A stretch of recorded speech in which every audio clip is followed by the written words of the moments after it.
So you want to state your name and what race you're running for? I'm Mike Nolan. I'm running for the Davis Joint Unified School District Governing Board of Directors. There's 3 seats up, and I hope to be one of the 3. Can you give us a little background about your history, biography and qualifications, things of that nature? Yeah, I was born in San Luis Obispo. I grew up there. My dad was a professor of political science at Cal Poly from 1949 to 74. He was the 1960 Democratic candidate for state senate from San Luis Obispo. And so my first campaign that I worked on was the passing out literature at the Department of Motor Vehicles as the people were leaving for the Kennedy-Johnson Democratic ticket. And so that kind of stayed with me ever since. I went to parochial schools. When that school closed, I went over to the public high school, and then I realized, what was I doing over there? The public schools are so much better, and I was happy I graduated from there. Later on, actually, when I was still in college, I was president of the College Young Democrats at Cal Poly. I got elected to the County Democratic Central Committee in San Luis Obispo, and I was elected chairman in 1975. I was co-chair of the State Senate Democratic Committee, so I was a member in the 1970s of the Democratic State Executive Committee. And it was then I met Nancy Pelosi and Anna Eshoo and a number of leading Democrats, Henry Mello, Leon Panetta.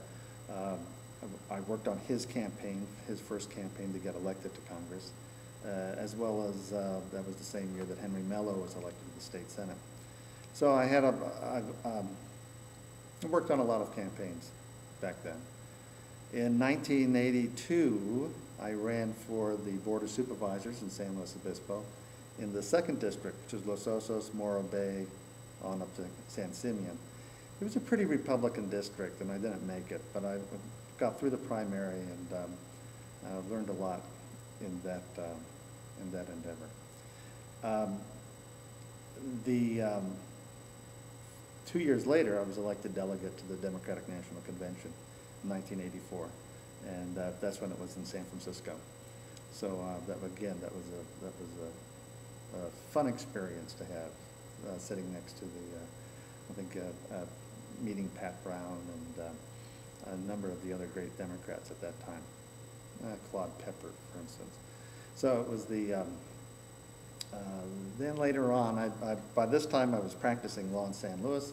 I met my wife and moved up to San Francisco, and I did work on, volunteer work on some political campaigns. Nancy Pelosi's, the San Mateo Congressional District, that now represented by Jackie Spear, who worked on the campaigns back then.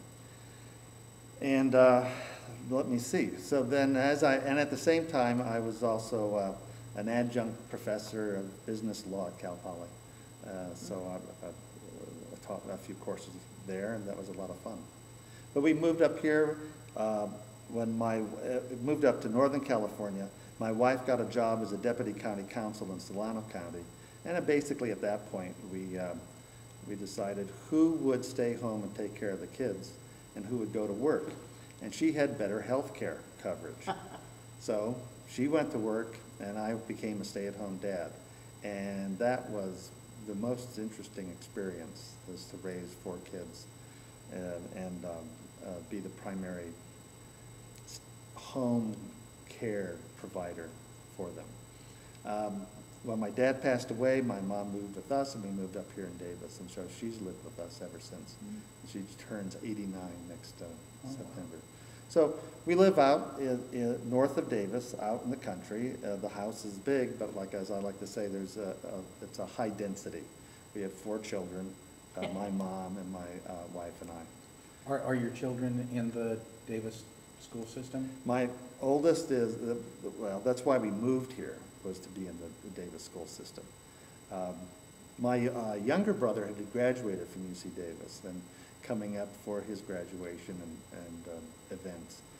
We really liked it reminded me very much of San Luis Obispo, but you had the proximity of the Bay Area and Sacramento and a number of things that down in where I came from is it's a more isolated place. So my oldest son now is going into 11th grade. My next son is in 10th grade. My daughter is in 8th grade at Emerson Junior High, and my youngest son is in 5th grade at Willett Elementary School. Ah, so you span quite a So number of the schools. So we started in 1999 and been active ever since. What happened with we joined the PTA at the first day of registration, but we carried a kind of prejudice against, getting involved. I don't know whether we should do that. And as my children worked through school and as they got older, I realized that they did a really good job. And when members asked me to join on the executive board and represent the PTA at the Superintendent's Parent Advisory Committee meeting, I said, sure, I can do that. I can go to meetings. And that's when I really started getting engaged with how the school district is run, and it was a really eye-opening experience. And partly, so with the PTA, I worked my way through that. I became the president, first vice president, then the president, and then was elected site council to the site council of Willett, and became president of the site council. And I learned a few things that it reinforced my ability, I think, to work with committees and work with groups and other people of different viewpoints and different positions, and work to get a consensus where we're all on the same page. And on the site council, we had a new principal that was very defensive my first year, so much so that none of the other members wanted to run for re-election. And instead of just giving up, I was a holdover. I had a 2-year term. I went out and got some really qualified, I was surprised to find how well qualified people were in the school, parents, to be on the site council. And boy, it just turned around in the next year. And that was my proudest moment, where I was the president. I worked well with the principal. Quite honestly, we had our differences in the first year because it was so defensive. But I didn't let that bother me. I let her know that I wanted to work with her and have her be a success and have the school be a success. And I think we did a really great job. And you can ask anybody on that, to the extent that when it came time for re-election, everybody wanted to stay on the site council. It was a very positive experience. But at the same time, I realized how if we were to build a school system from scratch, no one in their right mind would build the system that we have now. It's just become it's just been,